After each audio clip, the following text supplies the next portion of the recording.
Bonjour chers élèves, première année bac bio. Dans ce chapitre, je vais vous présenter le dosage productivité. Parler d'un dosage, ça veut dire déterminer la quantité de matière ou la concentration au moyen d'une réaction chimique. Donc il existe plusieurs types de dosage, mais à votre niveau, on va s'intéresser soit au dosage acido-basique, qui consiste à doser soit un acide avec une base ou bien une base par un acide.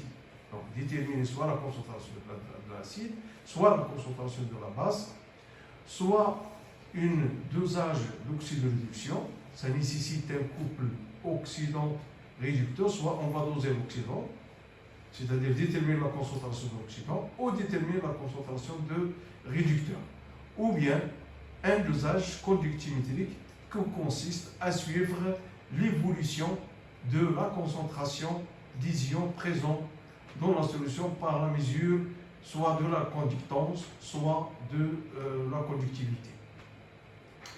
Le dosage conductimétrique est l'étude quantitative, donc déterminer les quantités de matière ou la concentration à partir d'une solution conductrice, c'est-à-dire une solution électrolytique. Et on a parlé dans la première partie d'une solution électrolytique, c'est une solution qui conduit le courant, et qui dit la conduction du courant, ça veut dire la présence des ions, c'est-à-dire des cations et des anions. Donc, le dosage conductimétrique consiste à suivre la variation de la conductance ou la conductivité de la solution en fonction des ions existants dans la solution et de leur concentration. Donc, le dosage permet de suivre la conductance afin de déterminer la concentration des ions présents. Donc, le montage mis en jeu, donc, comme vous le savez, donc on a un agitateur magnétique, un barreau aimanté, un conductimètre, une burette. Dans la burette, elle contient la solution T30, dont la concentration CB est connue, mais le volume VP est à déterminer par la suite. Vous avez une solution titrée de concentration CA et VA. Donc le volume VA il est connu, mais la concentration CA elle est inconnue, et ce qu'on va déterminer par la suite. Donc la courbe ci-dessous qu'on va voir représente la variation de la conductivité en fonction du volume de réactif ajouté. Donc ça veut dire que sigma est égal à F de B.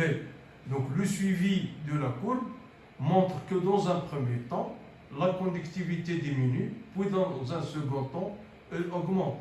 Sur cette courbe, on détermine le volume de la solution T30 ajouté à l'équivalence par l'intersection des deux droites formant cette courbe. Et voilà la courbe obtenue au cours de ce dosage. On a deux droites deux droites, et l'intersection des deux droites, on peut obtenir le volume à l'équivalence.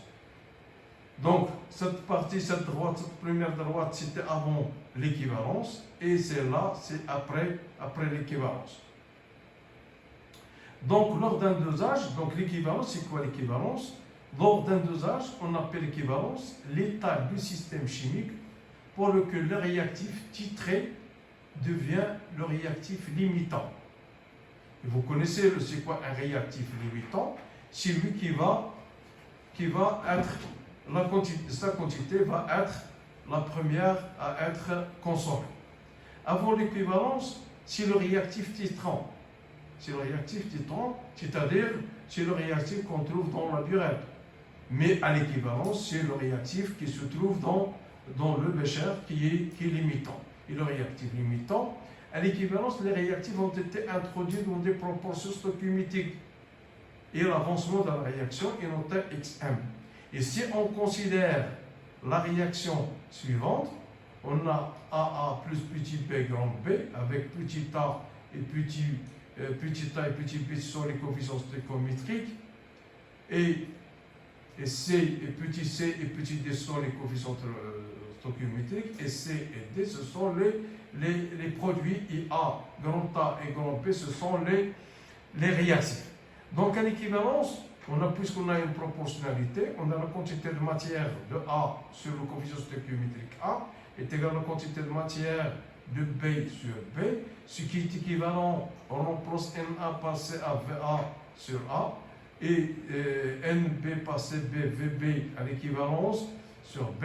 De cette relation, on détermine la concentration CA de réactif tertiaire, c'est-à-dire que CA est égal à A fois CB, VB à l'équivalence sur B multiplié par le volume VA, et NA est égal à A sur B et équivalent que NB.